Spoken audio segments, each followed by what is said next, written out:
My name is Mariana Mulkey, and we will be addressing the issue of parental alienation today. My son has been alienated from me for 35 years, and Joanne Bear, my guest, her child's daughter, has been alienated from her for 27 years, and Bob has his two children have been alienated from him for 17 years. And parental alienation is when one parent brainwashes the child into thinking that the other parent is the enemy. April 25th was Parental Alienation Day. And my guest Joanne Bear will start with her story of her 27 years of trying to see her daughter. Joanne, you were a city commissioner at the time this happened, right? Well, yes, I was. I was very publicly involved in the community, and unfortunately, a high-profile divorce because of it. And small town on the other coast, west coast of Florida, and a lot of drama in my divorce and a lot of not understanding. But unfortunately, in divorce, which happens 1 out of every 2 marriage, someone is always the victim or hurt or misunderstood or not known why, and it becomes a vendetta, or it becomes a hurtful thing to lash out at the other person, that's in the other parent, that oh my God, why would she want a divorce, or why does she want a divorce? And unfortunately, I know myself, that's the only thing that mattered. And then the day I went to court, I said, if you can take everything else, you can take my house, take my money, do whatever you want to do to me, but don't take my daughter. And unfortunately, my ex-husband knew that's exactly what he could do to hurt me and get even, and he knew that's the only thing that could hurt me. I mean, I was thrown in jail twice. Wait a minute. I was granted you have liberal to explain visitation. That. I was granted liberal visitation rights by the courts in my divorce. And we shared custody, and everything was started out beautifully and the way everybody thinks it's supposed to be. The mommy gets time and the daddy gets time, and this just doesn't happen. This is just in everybody's minds, thinking in the perfect world, but unfortunately we don't live in this perfect world. Right. So the visitation rights, every time I'd go to see her, I was thrown off the property, dragged apart from her. Some sort of drama happened to where the police came. I've been to jail twice. Tell us about when I went to jail, I went to court to get my visitation rights confirmed. That she must, and the judge told my ex-husband at the time, Hubert Leverock, that he must let me see my daughter. He shook his finger, and I said to the judge, and I stood up and I said, I beg your pardon. I said, you can tell this man whatever you want to tell this man, but I'm going to leave this courtroom and I'm going to go over and try to have a visit with my daughter. I got to the property where he was, and I was thrown in jail for trespassing. The second time I went to jail, I was in town because my mother was ill, and I was staying at her house.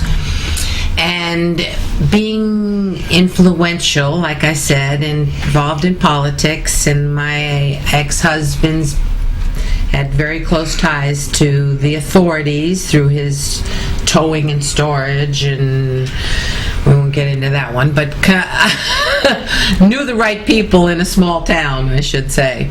Okay. And I had a speeding ticket that I had paid on my driver's license, and it had never passed through the computer. And so he had his friends run this through the computer to find out that I had this warrant out for my arrest. So they waited for me at my mother's house, And I got out of the car and I said, wait a minute, that's been paid. And when I put my hands up in the air, I was thrown down on the ground and handcuffed for resisting arrest. Went to jail for another week. So anytime I had ever, it got to be really bad because all of this confusion is mentally abusive to everybody in parts, and a lot of times you get discouraged and you say to yourself, the least I have to do with this, the better I feel, and you try to go on with your life and you try not to rehash it and you try not to go back through it. But a mother and a father, and the bond that is between them is animalistic. It's like a lion and a cub protecting the child. I mean, there's something there that just can't be broken, that bond. And no matter what you do or how you try to make it right, or it just is still there. It lingers. And I think that's a lot of problems in society. I mean, it leads to alcoholism, it leads to drug dependencies, it somehow take me away from all my problems instead of facing the problems, and it leads to a lot of problems in society, not only for the adults, but the children too. The children are in broken homes. The one thing that I learned through this is that unfortunately the child is, in her mind, the child's mind, that person is part mother and part father. Now, when it's told that this mother is no good, or this father is no good, then it's told that half of me is no good, meaning the child is no good, because how can I be good? I have my mother in me, or I have my father in me. So that, again, stems to a lot of the problems for the children being raised, and they go on to do. Tell me how this works when the alienation starts and continues on.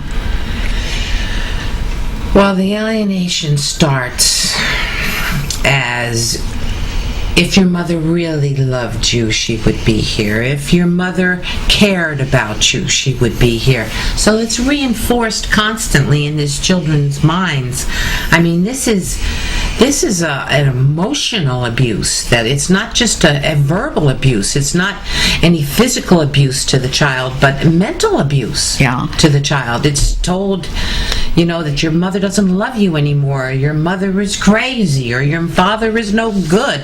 I feel so sorry for most of these fathers that are going through financial problems at the time. Exactly, yeah. And then they're told their father's a bum, he doesn't care about you. But how many times did you get to see your daughter?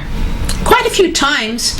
I mean, to no avail. I mean, up until maybe I've now moved back to Florida, and I go over there occasionally to just tell her, reassure her that I do love her, and I feel like if she sees my face, then she knows I still care. But last time I was there, the door got slammed in my face, and she asked me, what the F do you want? So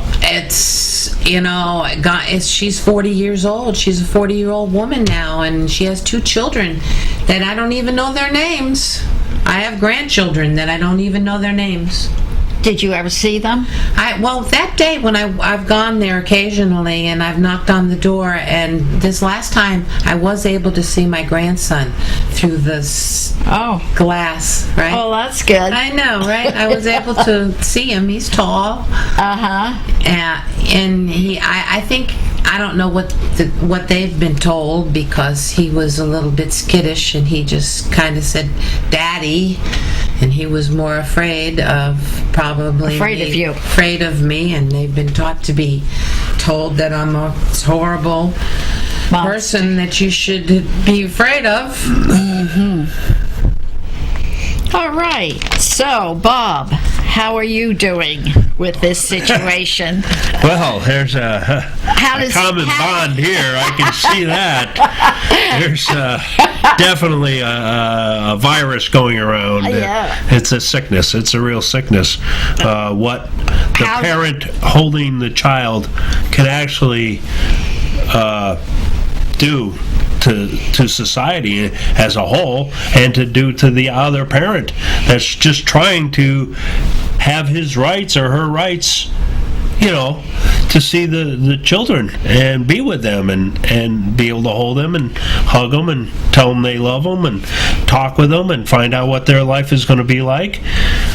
Even though, in my case, I was the one that was outside. I didn't have my kids. So she was with them most of the time. Well, first of all, you filed for a divorce, right? And left the house? I filed for a divorce. I left the house and then filed for a divorce. Okay. You left the house because? I left the house. There was, I think there was a little love triangle going on, and that didn't work. Okay. She was having great weekends with one of my workers. Okay. And he would take the weekend off and go out boating, and she would go with him, along with her brother and his wife. Mm-hmm. So I thought nothing of it too much, because usually on weekends I allow my employees to go out and enjoy the weekend and come back Monday and go to work. So I didn't really think too much of it until I did leave the house and he moved in. And then there was... Didn't you tell me that you divorced her, and the day you divorced her, she married him? He married him, yeah, the day of the divorce. They went and got married. So we got divorced in the morning, and they went and got married in the afternoon. That was something, and you moved in the house? The day I presented her with the divorce papers, he moved in the house and changed the locks on the door. Up until then, it was just a separation, and I was allowed to come over. I was allowed to work around the house, like remodel the bathroom, put air conditions in the bedrooms. I even dug a drainage septic tank and put in the drainage field. All while I wasn't living there or wasn't sleeping there. Right, yeah. I still have my belongings there and things, but I just wasn't spending the evening. Right. Because I didn't like the way she would carry on constantly about how I never appreciate her and how,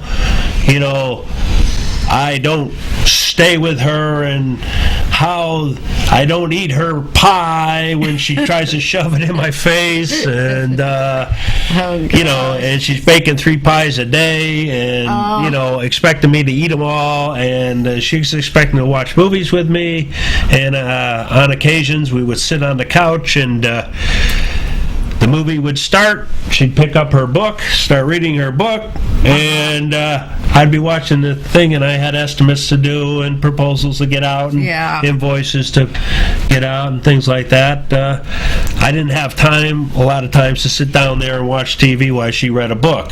Right. And just to be next to her on the couch.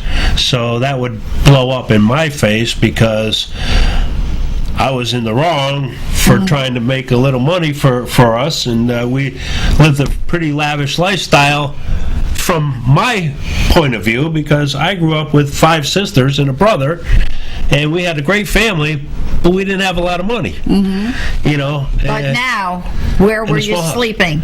But now, I was sleeping in my van. I had a van. I bought a brand new van. It was almost $400 a month payment for this brand new van for my work. So I pushed the tools aside, made me a little place to sleep down, and so that's where you sleep in my van. Yeah, sure. I gave her everything. I was in the service. I was in the military. Got my VA benefits for being a veteran. So I bought a house for us. Fixed it up real nice for her. Bought her a Mercedes. She had that. She got the kids. She got everything she ever wanted. Well, it didn't hurt that her parents were very wealthy to begin with, and there was a lot of wealth in her family. Right. But wasn't the reason I married into her. It was a divorce, different situation. But here's the situation. When I did get divorced and started living in my van,